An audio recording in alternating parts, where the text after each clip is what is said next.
nas várias plataformas pelas quais a internet passou nesses anos, né? Do blogueiro, depois redes sociais, etc. Nas quais eu faço basicamente comentários políticos, sobre o Brasil principalmente, mas também sobre os Estados Unidos. A minha presença aqui é meio insólita, porque eu não tenho uma história de filiação e nem de alinhamento com o liberalismo, embora eu tenha tido ao longo dos anos relações muito boas com interlocutores liberais e apanhado muito na esquerda por causa disso, o que é parte do jogo, né?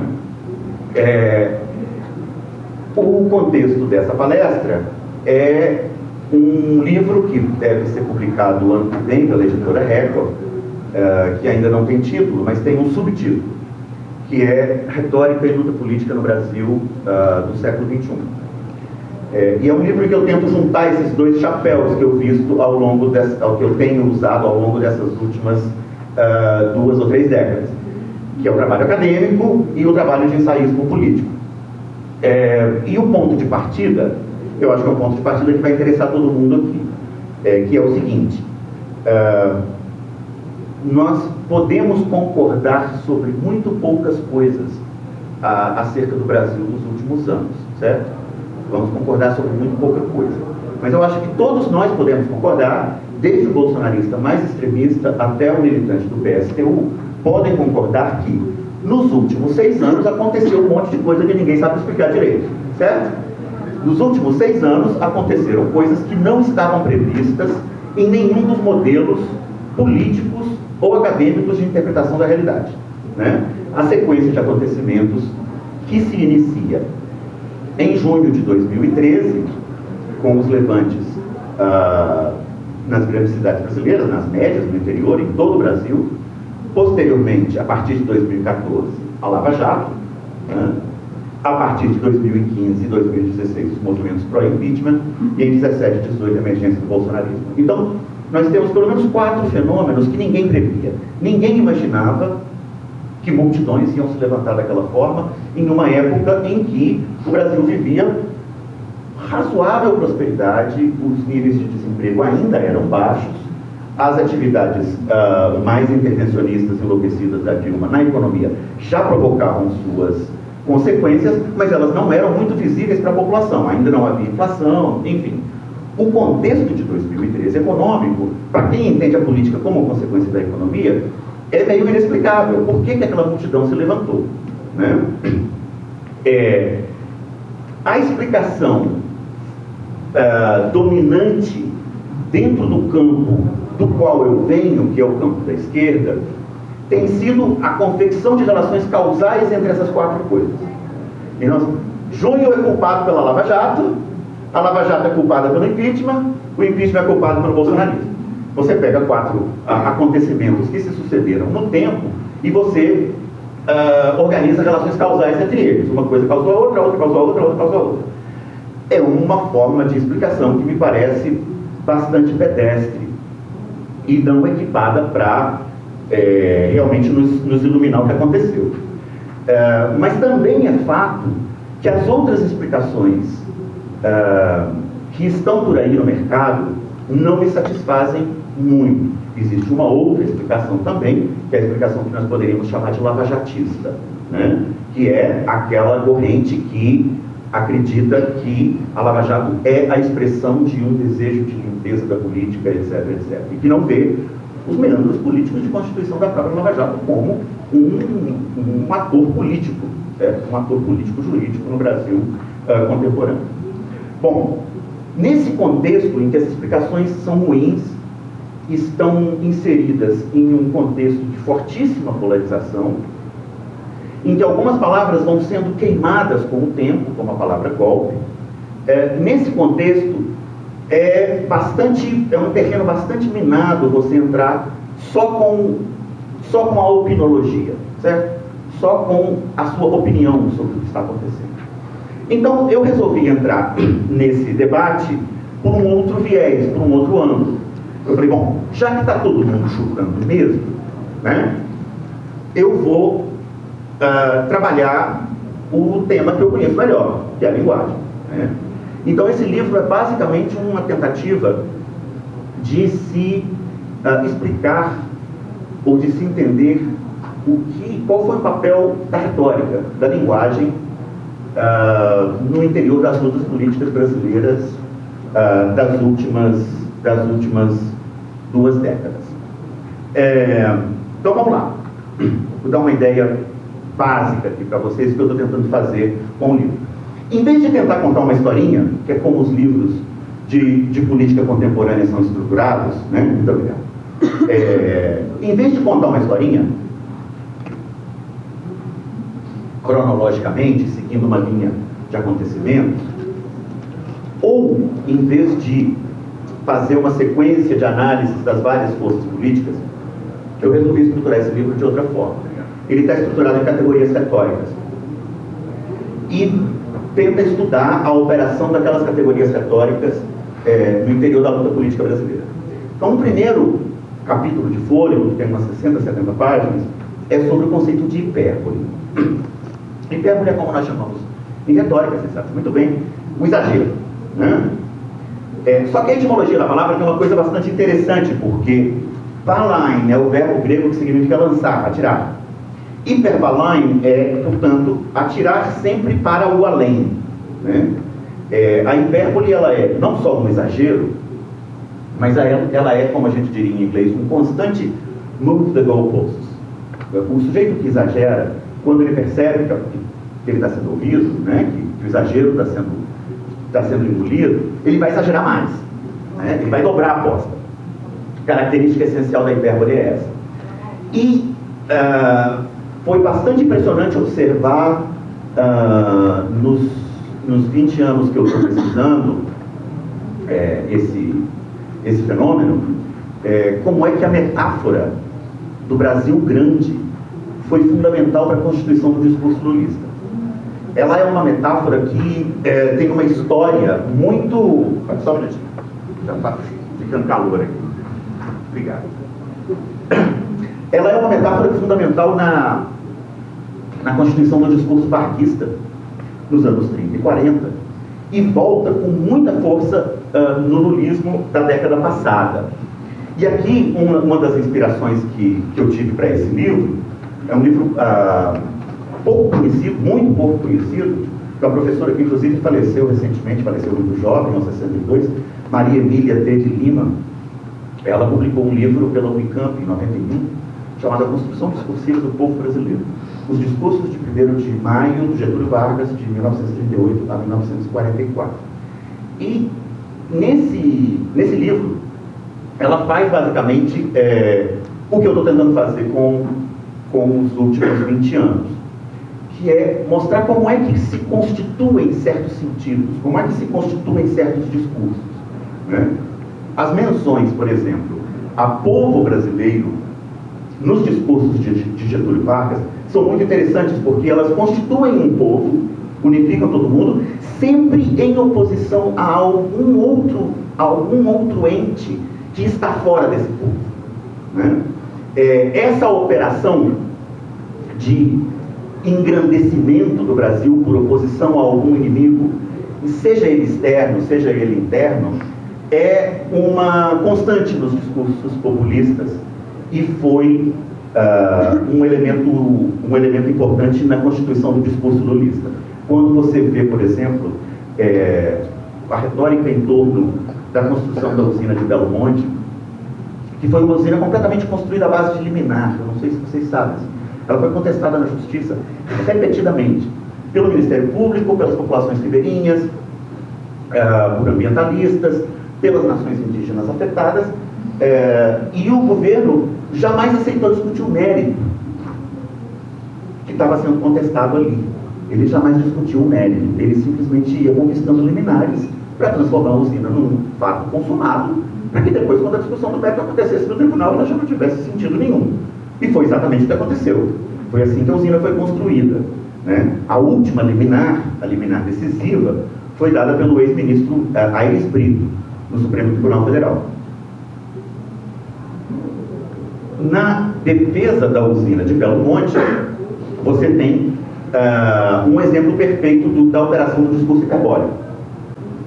será maior no mundo, o Brasil será um dos maiores produtores de energia, isso vai possibilitar que nós sejamos os maiores exportadores de soja, etc, etc.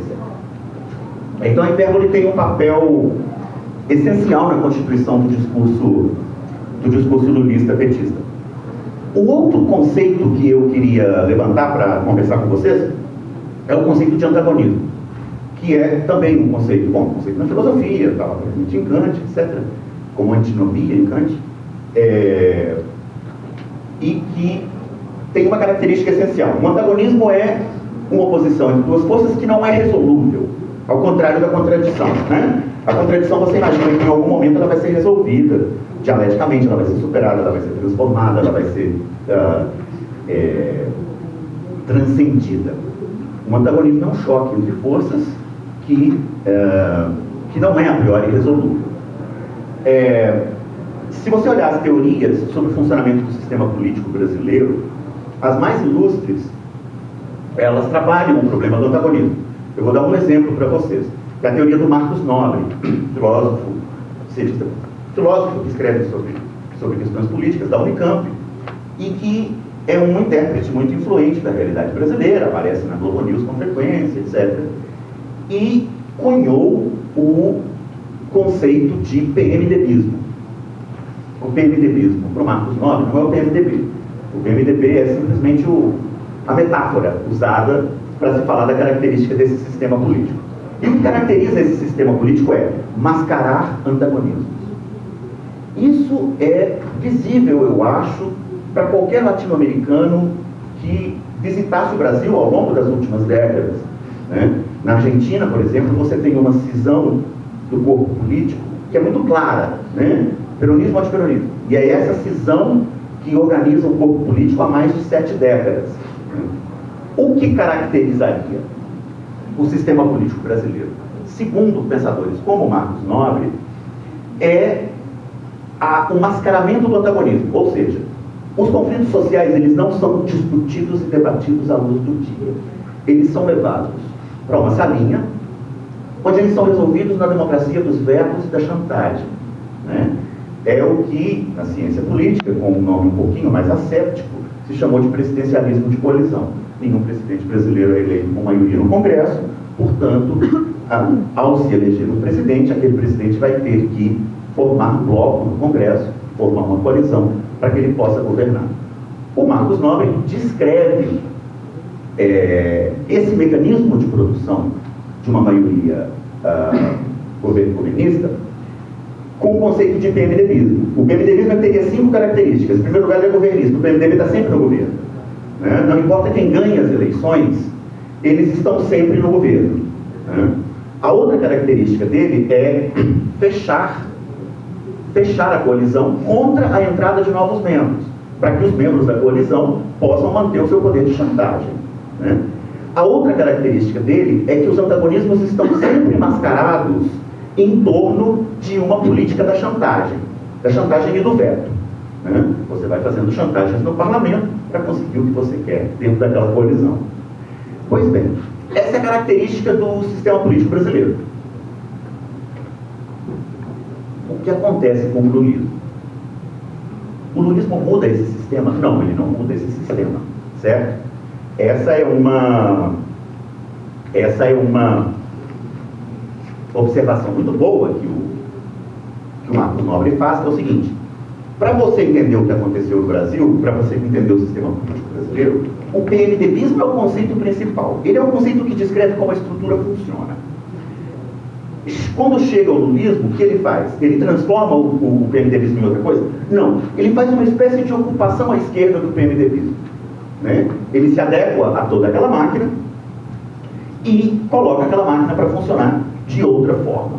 E aqui cabe um parênteses sobre o sentido em que a gente usa o termo lulismo na bibliografia especializada.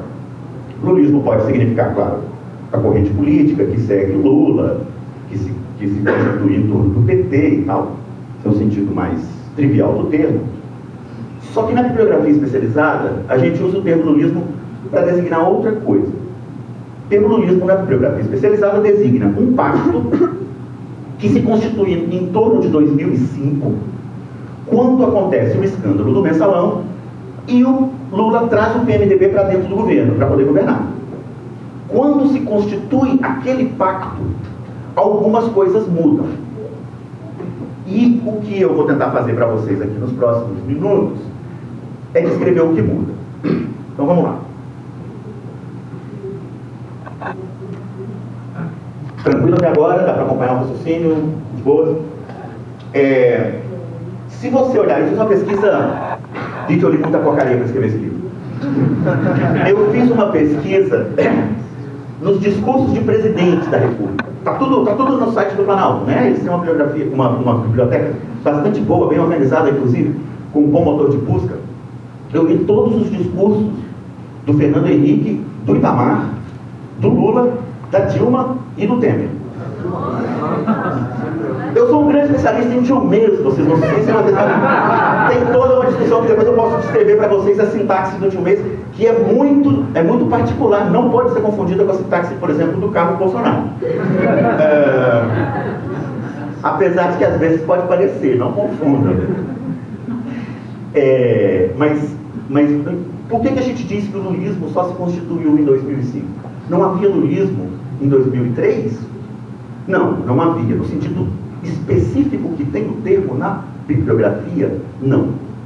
Esse termo surge com um livro até muito bom, de um petista, um dos melhores, o André Singer, que se chama Os Sentidos do Lulismo.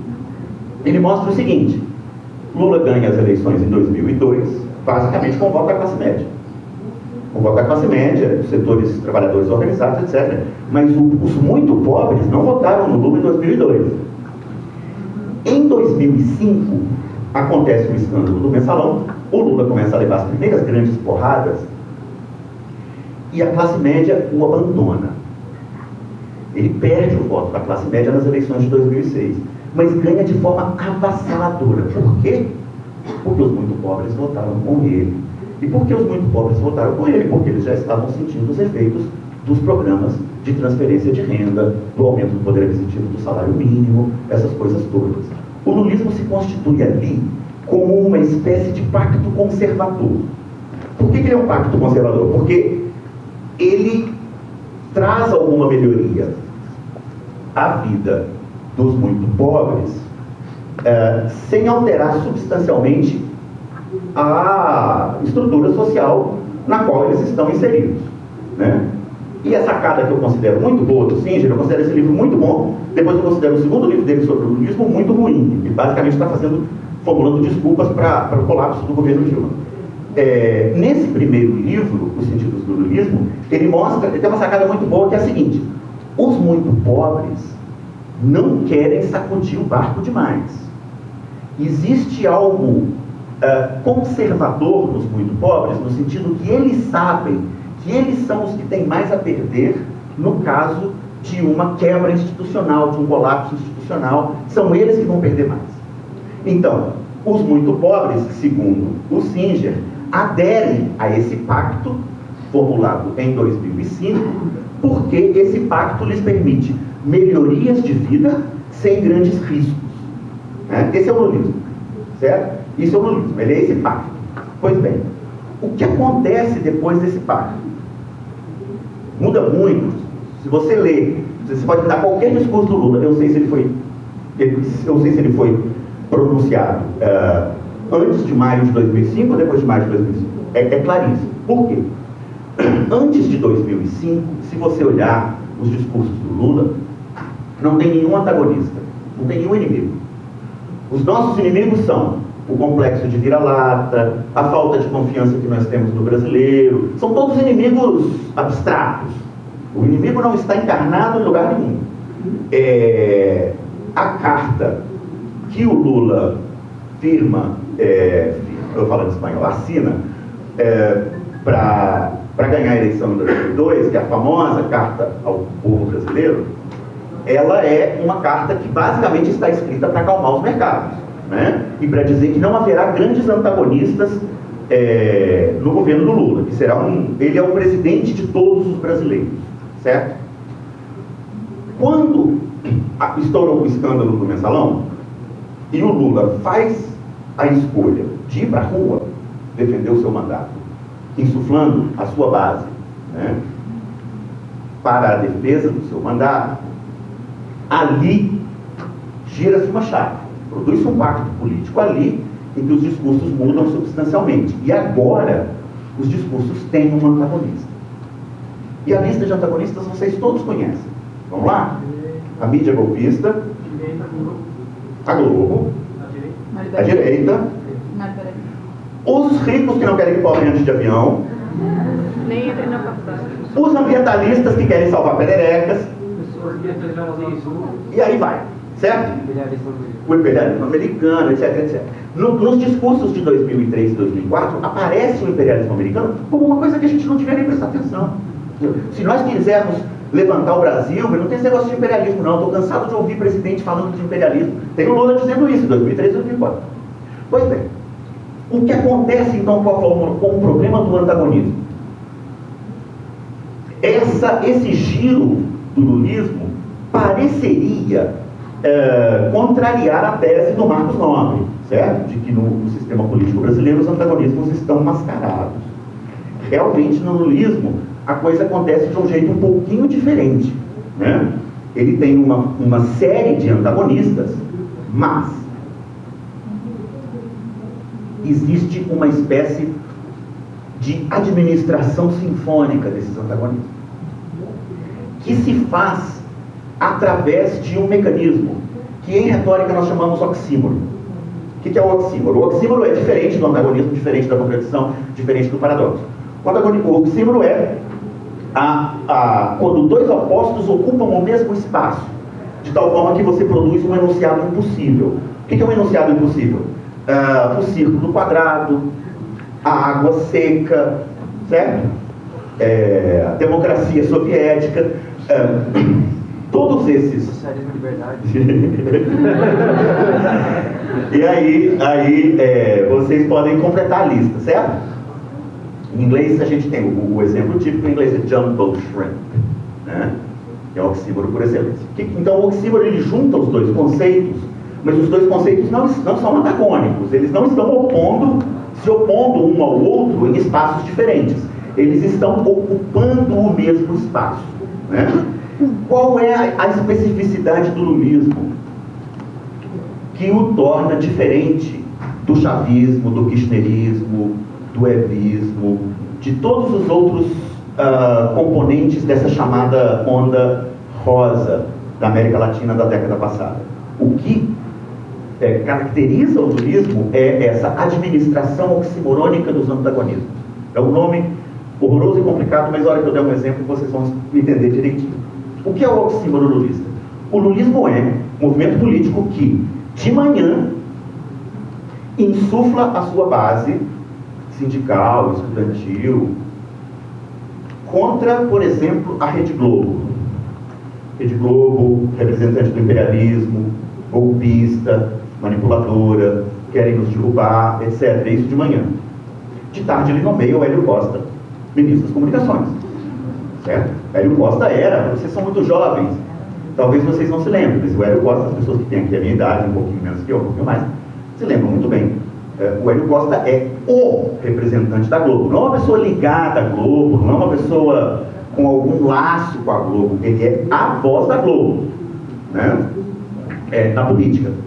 E foi ministro das comunicações do Lula durante o primeiro mandato, o segundo mandato, só saiu para ser candidato ao governo de Minas Gerais com o apoio do Lula, que obrigou os petistas a apoiá-lo, né? Esse tipo de constante referência a um antagonista e ao mesmo tempo a constante absorção daquele antagonista no interior da coalizão governante é o traço essencial do lulismo. Outro exemplo, por exemplo, todo mundo aqui se lembra das várias diatribes contra as elites, né? As elites. No momento de auge desse discurso contra as elites, o momento de auge da popularidade do Lula foi junho de 2009, a popularidade dele começou a chegar a 80%, estoura um escândalo no Senado com decretos secretos do José Sarney, beneficiando parentes dele, né, dele Sarney. E o Lula, naquele momento, se encontrava no Cazaquistão. Uma das declarações fundamentais para a história do lulismo foi dada em Astana, que é a capital do Cazaquistão. E a declaração é: não li a reportagem do presidente Sarney, mas penso que ele tem história no Brasil o suficiente para que não seja tratado como se fosse uma pessoa comum. Né? Essa é a declaração do Lula sobre o Sarney. E ele se lança ali naquele momento a uma empreitada bastante intensa de salvamento do Sarney. Né? O Lula salva o Sarney várias vezes. Ele salva o Sarney em 2006, quando ele vai ao Amapá fazer campanha para o Sarney contra Cristina Almeida, que é uma líder negra popular do PSB do Amapá, que é um dos melhores PSBs do Brasil. Não sei se vocês sabem, é um partido completamente diferente de estado para estado, como a maioria dos partidos brasileiros. No Amapá ele é muito bom, muito digno, tem uma história limpíssima. Os Caquiberibe, enfim, é um partido respeitável em qualquer ângulo que você olhe. E esse partido lançou Cristina Almeida, que é uma líder popular negra. Ela estava na frente do Sarney. O Lula foi lá salvá-lo. 2006, exatamente, a eleição do Senado. Então, o que nós poderíamos dar aqui como exemplo do funcionamento desse oxímoro está explícito, por exemplo, na forma como o lulismo reagia quando criticado por diferentes posições ou lugares do espectro político, que é também um tipo de reação bastante interessante. Quando o Lula era atacado pela direita hard, né, com críticas de direita hard, por exemplo, o Lula é um Chaves, vai implantar uma ditadura chavista, isso é um bolivarianismo autoritário, vai ter uma ditadura de esquerda no Brasil, etc, etc.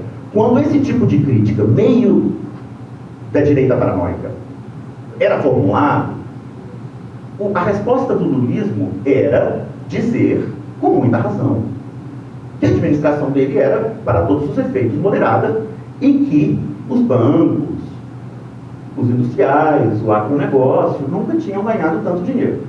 Vocês se cansaram de ouvir o Lula dizer isso, certo? Os bancos nunca ganharam tanto dinheiro, o agronegócio nunca ganhou tanto dinheiro, como é que vocês estão me chamando de comunista, etc. Essa é a reação do lulismo quando criticada pela extrema-direita. O que é muito interessante é que a reação do lulismo, quando criticado por forças de centro-esquerda, eu estou falando aqui de Marina Silva, Cristóvão Buarque, Marta Suplicy, que depois saiu do PT, enfim, toda a longa lista de gente que rompeu com o PT, mas se manteve no campo da centro-esquerda, quando essas forças políticas criticavam o lulismo reagia com um discurso bolchevique. Com um discurso bolchevique. Ou seja, Marina é agente do imperialismo, Cristóvão Buarque é um golpista que quer privatizar a universidade, etc, etc. Certo? Essa combinação entre um discurso que pode recorrer a qualquer momento dado a uma tonalidade bolchevique, por um lado, e a uma tonalidade absolutamente sarneizista, PMDBista, por outro lado, e combinar essas duas coisas ao mesmo tempo é uma característica essencial do lulismo. Seja você simpático ao lulismo, eu não sou, seja você crítico, antagonista do lulismo, quando você descreve a coisa com categorias retóricas, você vai ter que concordar que ele funciona de um jeito diferente do chavismo, por exemplo. Né? O chavismo é antagonismo o tempo todo. É antagonismo o tempo todo. É uma criação permanente de antagonismo. Né? No caso do lulismo, não. Você tem a criação do antagonismo e a rasura do antagonismo acontecendo ao mesmo tempo. Certo? Sempre ao mesmo tempo. Produzir o antagonismo e rasurar aquele antagonismo. É um oxímoro. É a combinação de dois polos opostos no mesmo espaço. todos nós que... Estou já encaminhando a conclusão.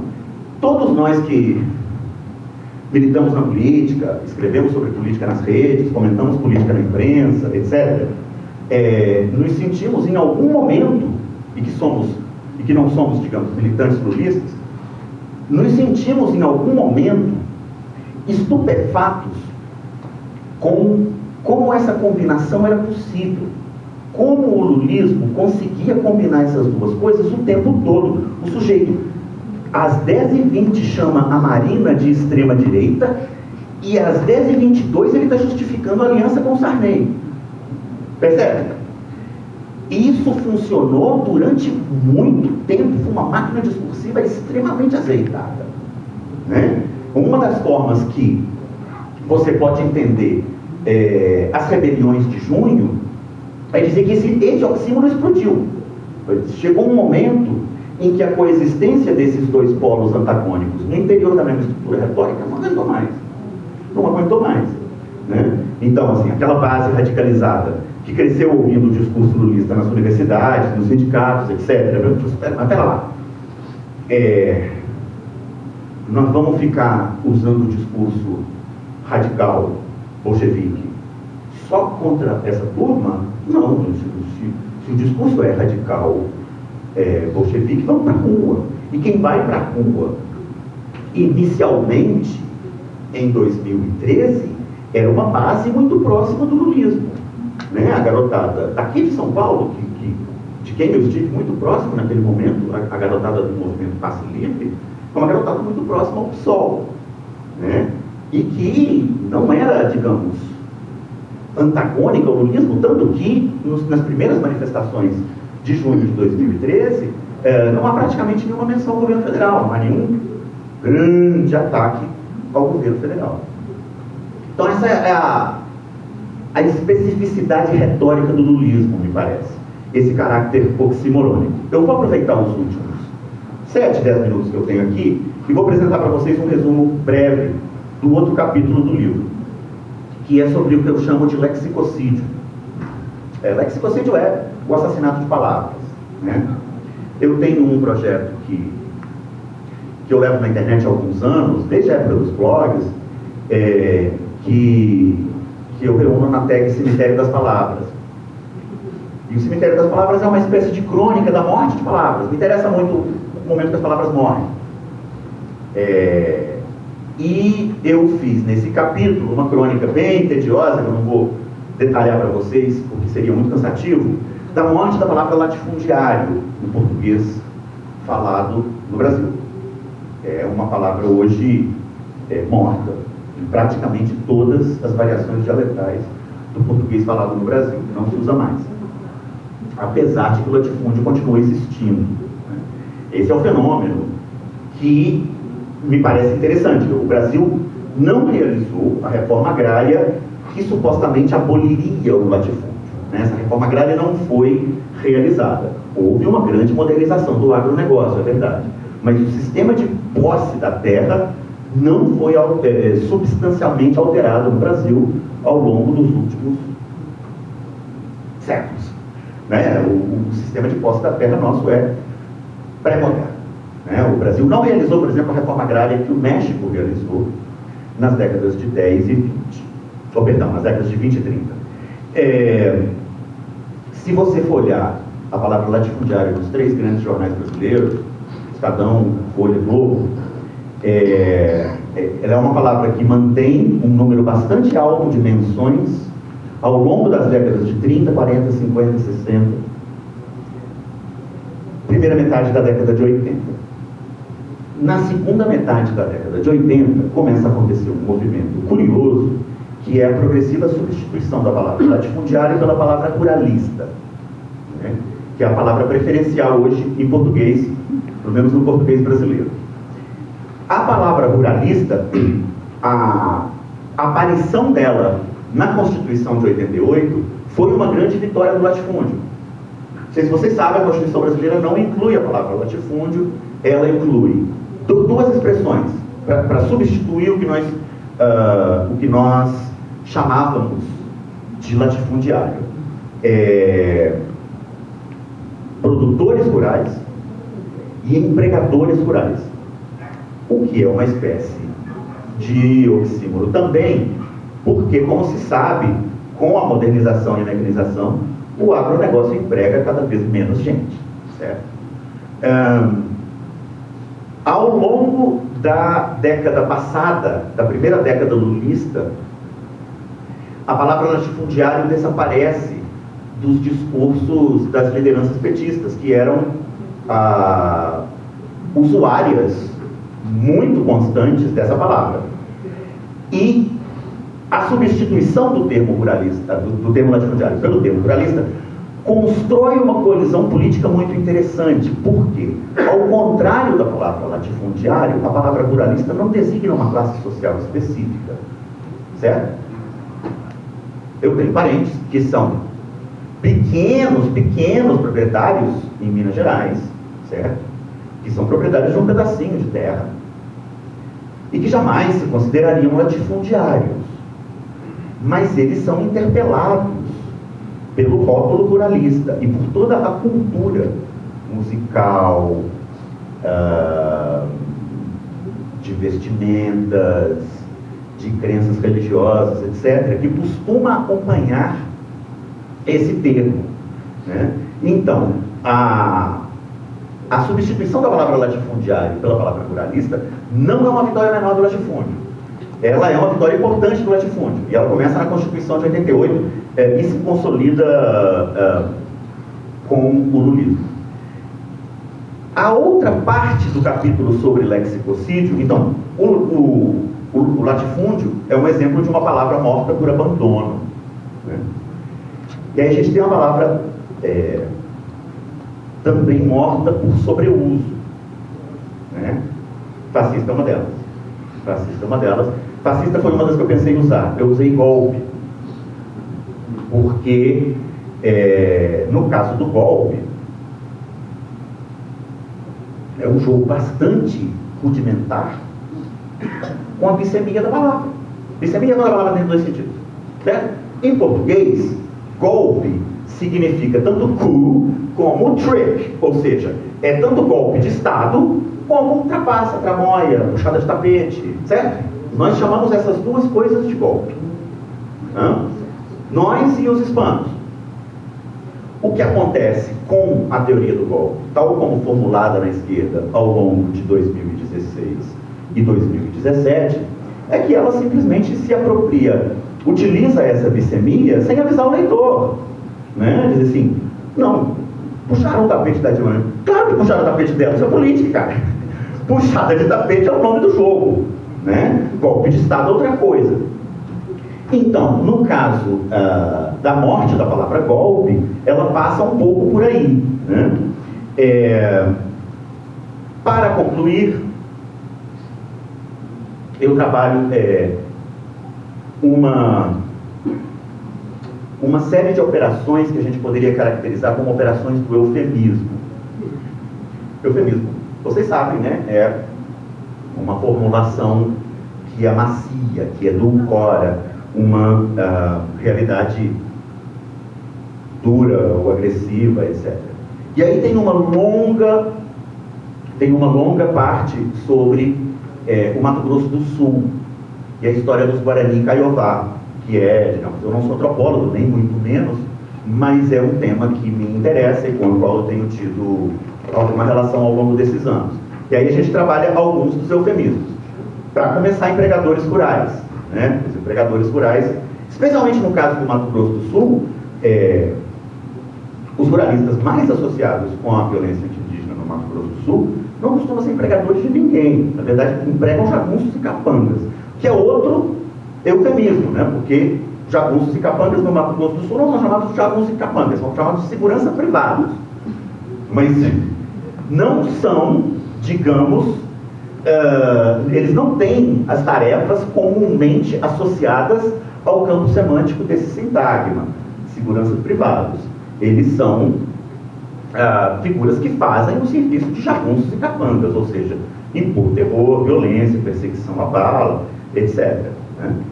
No caso dos Guarani Kaiowá, outro eufemismo bastante curioso Você pode chamar de eufemismo. Nesse caso, você pode chamar de eufemismo ou de hipérbole. É o termo reservas, né? Não são termos adequados para caracterizar esses espaços confinados, com densidade populacional altíssimas e muitas vezes total ausência de mata, né? Que é uma coisa que para os Guarani é especialmente brutal, né? Quando está tudo desmatado, a relação do Guarani com a terra fica totalmente atravessada pela morte mesmo. O eufemismo, por excelência, e com isso eu concluo, o eufemismo, por excelência, com o qual o Brasil descreveu a história da dispossessão Guarani, é o termo aldeamento. Aldeamento é um termo utilizado em português brasileiro desde o século XVI. No século XX, ele se torna uma espécie de nome de política oficial de orientação e coação dos ameríndios ao trabalho, né? Quando você lê aldeamento no contexto do genocídio Guarani, você deve pensar em caça a seres humanos, captura, escravização, confinamento e trabalho forçado. Isso é um aldeamento, né? Isso é um campo de concentração. E o curioso do eufemismo é que ele vai apagando todas essas coisas que a palavra deveria significar, né? E passa a não significar. Inclusive, essa é uma das definições possíveis do que é um eufemismo, né? Eufêmico é aquele vocábulo que na cabeça do ouvinte ou do leitor não tem a potência que ela deveria ter. A palavra recusa a potência que é a sua vocação. Então, esse é o quadro que nós temos. Tem muita coisa mais, tem uma parte em que eu falo dos nomes próprios. Como é que a operação dos nomes próprios acontece na política brasileira, tomando dois nomes próprios em particular, Junho e a Lava Jato, que começam a ser nomes próprios, né? Nome de um ser individual. Mas essa parte eu não vou ter tempo de apresentar para vocês. O quadro geral do livro é esse. Ele deve sair no meio do ano que vem, pela editora Record. Comprem. E estou à disposição para perguntas, críticas, debate. Um abraço.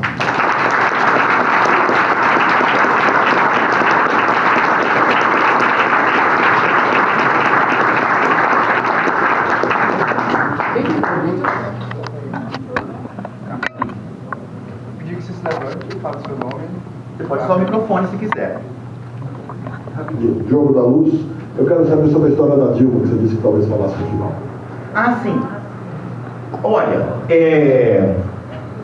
eu posso recitar de cabeça, ou eu posso fazer uma busca aqui e encontrar para vocês. Tem um texto meu que é sobre a questão do dilmismo, porque eu acho que a Dilma foi, em alguns casos, injustiçada, porque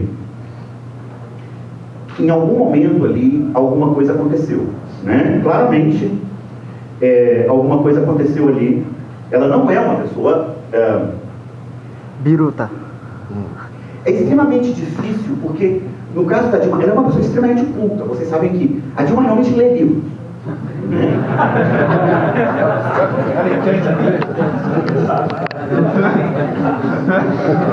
A gente fala coisa sem ironia nenhuma aí, galera. Mas que tipo de livro? Ela, por exemplo, ela é uma pessoa de extrema sofisticação no que tange, por exemplo, a conhecimento de arte. Ela sempre que viaja vai a museus. Isso é real, né?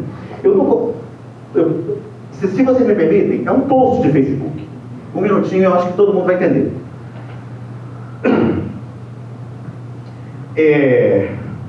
Frase de Dilma. Esse aqui é o típico dilmês, certo? Estou aqui com o Fernando Pimentel e o Fernando Haddad. 2 Haddades. Não, 2 Pimentéis. Não, um Fernando. Eu poderia ler esse enunciado, agora que sou eu. Eu poderia ler esse enunciado em qualquer contexto, em qualquer língua, em qualquer lugar do mundo, e eu saberia que é Dilma. Sempre defendi a tese de que o Dilmês não é um amontoado de frases sem sentido, mas tem uma lógica que nós poderíamos descrever como o enlouquecimento da analogia. Como exemplo, nós poderíamos tomar um parágrafo que não é de Dilma, mas que nós inventamos como modelo do Dilmês, certo? O modelo do Dilmês é o seguinte parágrafo. Isso aqui é da época do impeachment, que ela estava cai e não cai, tá? Olha, eu vou dizer uma coisa para você. Algumas pessoas estão dizendo que eu posso renunciar. Eu gostaria de dizer que eu não tenho do que renunciar. E não vou cair não. Sabe por quê? Eu faço uma analogia com a banana. A banana está sempre de pé, não é? E a banana não cai. Tenta derrubar a banana, mas a banana brota da terra, ela já está no chão. Ela não pode cair, porque está sempre de pé e sempre deitada no chão. Eu sou assim como a banana. Só que ela não disse, mas poderia ter dito. Todos os procedimentos usuais do discurso de Dilma estão resumidos nesse parágrafo hipotético. Eles são, em sequência. Vamos lá. A estrutura sintática do Dilmês, ela é muito particular. E ela tem, se você pegar os discursos da Dilma, ela tem uma estrutura que vai se repetindo, que é a seguinte. Uma frase inicial em que prepondera a função fática da linguagem. Função fática é, a linguagem está descrevendo uma coisa real do mundo real, certo? Então, função fática da linguagem é quando você está checando o código. Oi, está me ouvindo? Isso é função fática, tá? A checagem do código. Você sabe o que está acontecendo? Vou dizer para você uma coisa, etc. 2. Uma frase constativa que faz sentido. Uma frase constativa, assim, é algo sobre o mundo real. Então, por exemplo, algumas pessoas estão dizendo que vou renunciar. 3.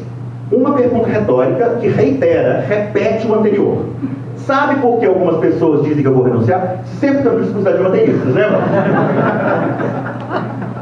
Os juros vão cair. Por que os juros vão cair? 4. Mas em vez de continuar no mundo real, a falante dá um salto de volta à sua subjetividade. Eu não vou cair.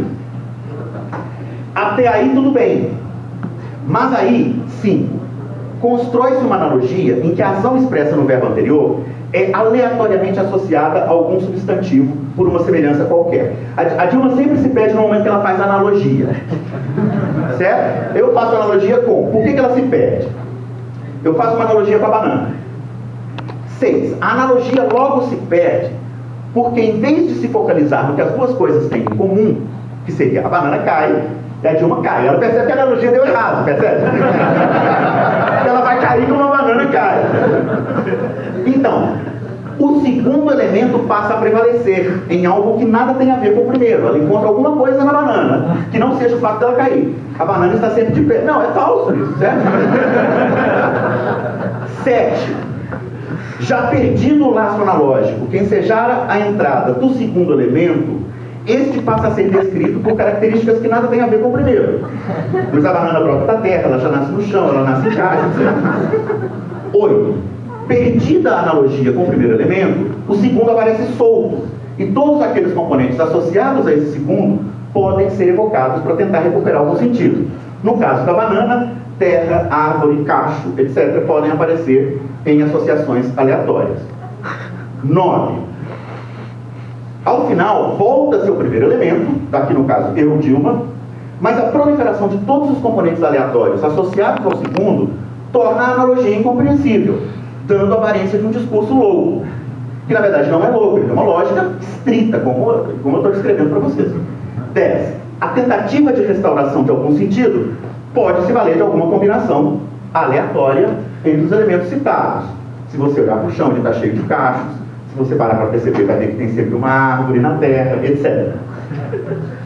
Se você olhar o famoso discurso da Dilma sobre o cachorro atrás da criança, vocês lembram dele? Esse é o melhor deles, o melhor. Você pode notar que ele é construído exatamente dessa maneira.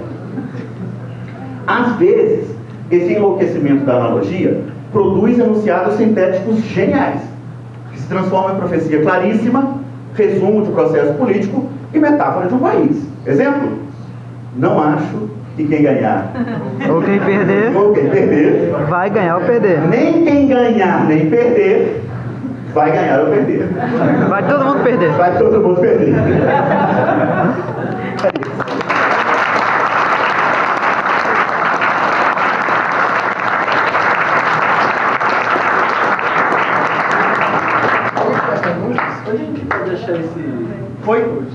post, se você fizer uma busca no Facebook com Dilmes e Delmer, você cai nele. Porque ele é fácil, porque ele é ilustrado. Deixa eu mostrar para vocês.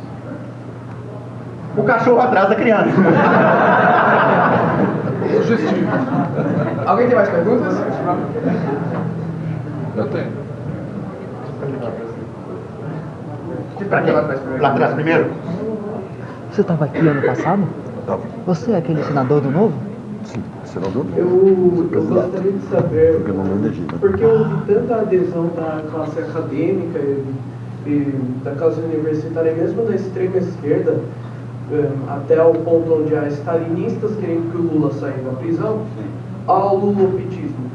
Sim, puxa, essa é uma... Cara, esse é um imbróglio, assim. Eu não tenho a pretensão de ter uma boa resposta para você. Realmente não tenho. O que eu acho que aconteceu é uma sequência de coisas, né? É verdade que os anos 90 foram anos de ajuste muito duro para a universidade. Para a universidade pública. E também é verdade que no grande boom das commodities da década passada, em que o dinheiro chinês entrou muito fácil, as universidades públicas foram muito bem tratadas, né? Os professores tiveram aumentos consideráveis, houve uma política meio enlouquecida, na minha opinião, mas enfim, de expansão de campi universitários por todo o Brasil. Tem isso, né? Tem isso por um lado, que é a base material. Mas tem várias outras coisas. No caso da universidade, eu acho que você não pode menosprezar também o efeito de uma espécie de... um efeito de manada de um discurso que combinava a adesão automática ao lulismo com adesão automática a determinadas causas muito justas, a causa do povo negro, a causa das mulheres, a causa das e dos LGBTs, etc. Né? De tal forma que pequenos deslizes com termos racialmente carregados, ou com termos machistas, ou com termos homofóbicos, pequenos deslizes, né? Foram tratados ao longo do período lulista, pela base lulista, com furor, né, justiceiro, ao mesmo tempo em que os piores absurdos misóginos e homofóbicos aconteciam no interior do lulismo, né, sem que isso fosse chamado. Como é que essa coisa operou? Como é que ela pode funcionar tão bem e funciona tão bem até hoje, né? A explicação disso realmente eu não tenho. Assim, a base material eu sei qual foi, né? Foi a expansão do sistema universitário e as boas condições de trabalho que o lulismo deu às universidades federais.